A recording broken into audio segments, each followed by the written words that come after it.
Welcome to McPlum, simple solutions served daily. In this video, I will show how to replace a door actuator in a Honda CR-V. First, begin by carefully removing the interior door handle trim and the power window switch panel.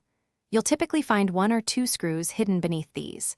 Next, locate and remove all visible fasteners securing the door panel itself.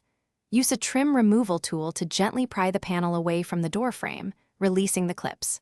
Finally, disconnect any electrical connectors before setting the panel aside.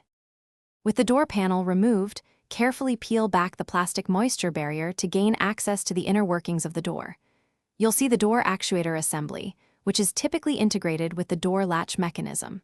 First, disconnect the electrical connector from the actuator. Then, carefully detach the 2 or 3 control rods that link the actuator to the door handle and the latch.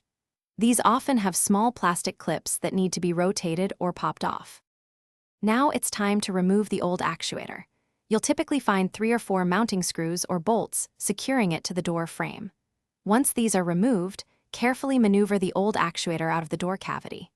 Take your new actuator and position it precisely where the old one was, ensuring all mounting points align correctly. Secure the new actuator firmly using the original screws or bolts, tightening them to a snug fit. With the new actuator securely in place, reconnect the control rods, ensuring they snap firmly into their clips. Then, plug in the electrical connector to the new actuator. Before fully reassembling, perform a quick test of the door lock and unlock functions using the power lock switch and the key fob. Once confirmed working, reattach the plastic moisture barrier. Finally, reinstall the door panel, reconnecting all electrical connectors, and secure it with all fasteners and trim pieces. Thanks for watching. Stay juicy and subscribe.